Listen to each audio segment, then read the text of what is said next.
नमस्कार बंधुरा आमी अर्चना। तो आज के आमी निये एसेछि शशार एक सम्पूर्ण निरामिष रान्ना।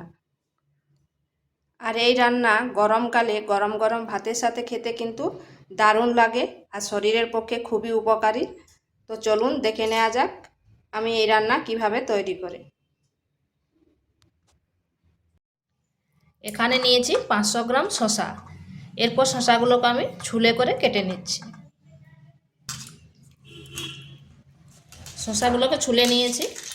এরপর মুখটা কেটে ভালোভাবে ধুয়ে নিচ্ছি। ধুয়ে করে জল ঝরিয়ে নিচ্ছি।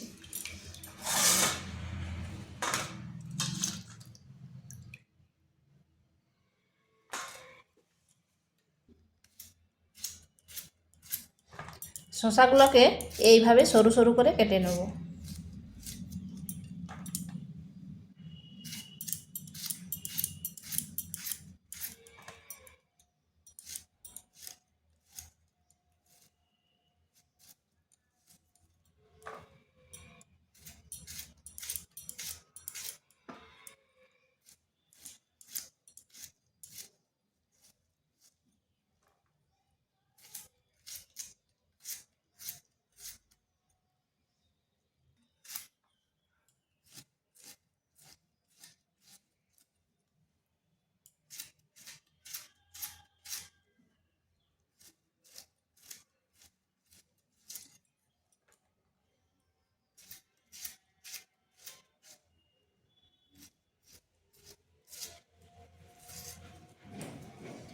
শসাগুলো এইভাবে সরু সরু করে কেটে নিয়েছি।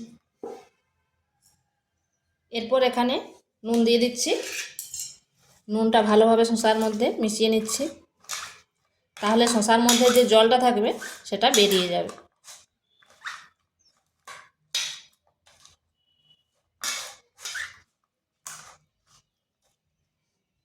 নুন মাখিয়ে কিছুক্ষণ রেখে দিচ্ছি। আর এখানে নিয়েছি একটা মিডিয়াম সাইজের আলু। আলুগুলো ওইভাবে শসার মতন একটু সরু সরু করে কেটে নিয়েছি। আলুতে নুন আর হলুদ মাখিয়ে নিচ্ছি।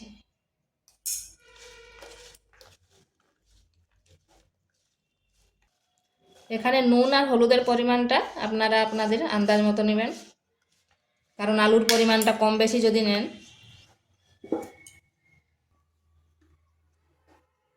এখানে কড়াইতে তেল দিচ্ছি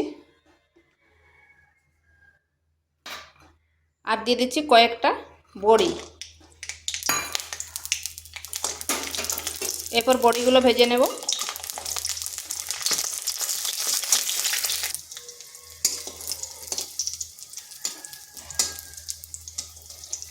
বড়িগুলো লাল লাল করে ভেজে নেব। আর যেহেতু শসার নিরামিষ রান্না করছি তো তাই বড়িটা অবশ্যই দেবেন, তাহলে এর স্বাদ এবং টেস্টটা দারুণ হবে। আর বড়ির যে একটা গন্ধ বেরায় সেটাও কিন্তু দারুণ লাগবে।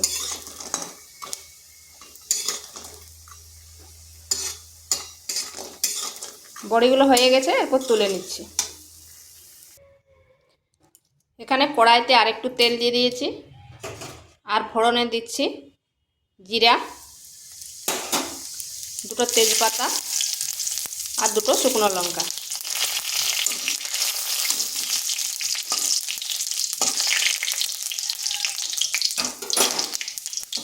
এরপর এখানে দিয়ে দিচ্ছি যে আলুগুলো কেটে রেখেছিলাম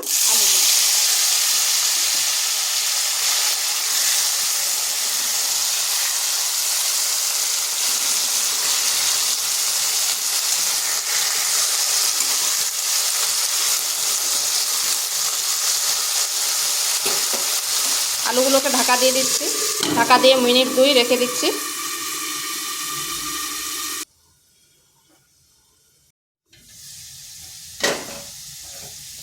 এইভাবে ঢাকা তুলে তুলে নেড়ে নিতে হবে আলুটা। আর আলুটা আমি একটু লাল লাল করে ভেজে নেব।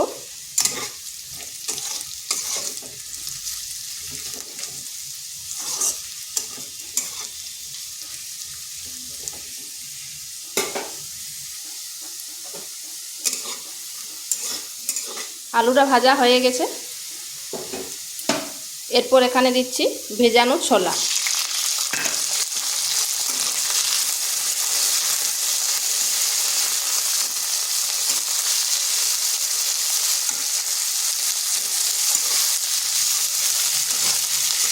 ছোলাটা দেওয়ার পর একটু নেড়ে নিচ্ছি।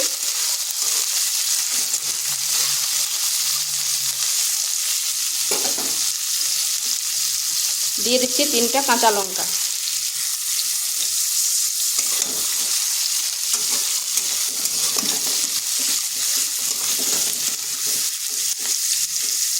দেখুন আলুগুলো সিদ্ধ হয়ে গেছে।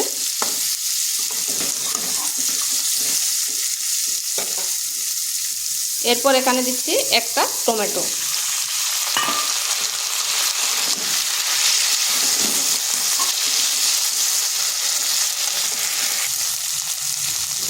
আর দিচ্ছি সামান্য একটু লবণ। যেহেতু টমেটোটা দিলাম আর টমেটোটা তাড়াতাড়ি গলে যাবে।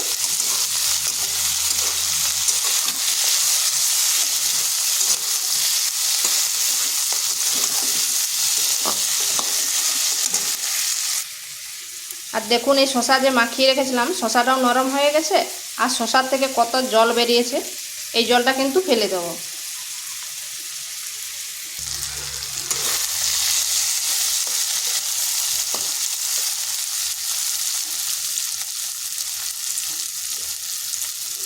এখানে দিচ্ছি হলুদ গুঁড়ো,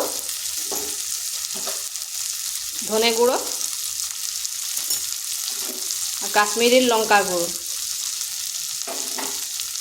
আর দিচ্ছি হাফ চামচ চিনি। চিনিটা অপশনাল, আপনারা নাও দিতে পারেন, কিন্তু নিরামিষ রান্না তো একটু চিনিটা দিলে আর কি ভালো লাগবে।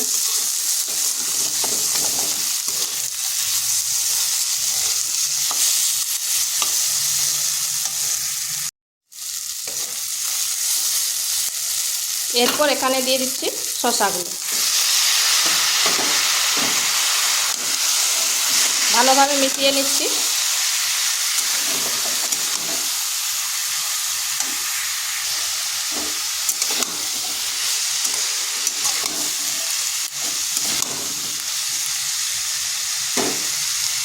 এরপর মিনিট 2 ঢাকা দিয়ে রেখে দিচ্ছি।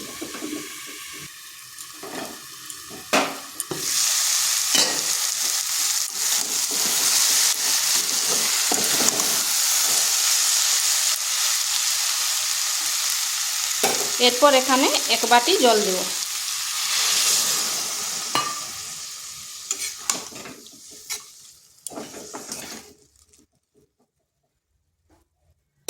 এরপর ঢাকা দিয়ে মিনিট 5 রেখে দিচ্ছি, তাতে শসাটাও সিদ্ধ হয়ে যাবে। জলটা শুকনো হয়ে এসেছে। এরপর এখানে দিয়ে দিচ্ছি ভাজা বড়িগুলো।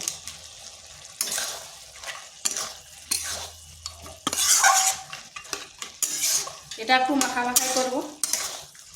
আর এটা যে কোনো নিরামিষ দিনে রান্নাটা করে দেখতে পারেন, খেতে কিন্তু দারুণ লাগে।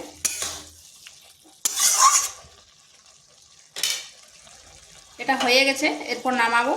তার আগে দিয়ে দিচ্ছি ভাজা মশলা। ভাজা মশলা এর স্বাদটা আবার দ্বিগুণ বাড়িয়ে দেবে।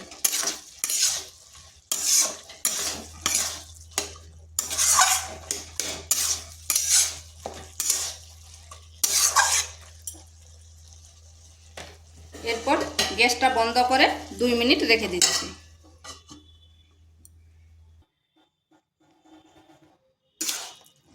2 মিনিট হয়ে গেছে। 2 মিনিট পর ঢাকাটা খুলে দিয়েছি। তো এটা খাবার জন্য রেডি।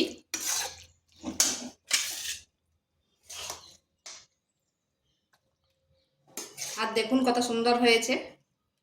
গরম ভাতের সাথে তো একেবারে জমে যাবে।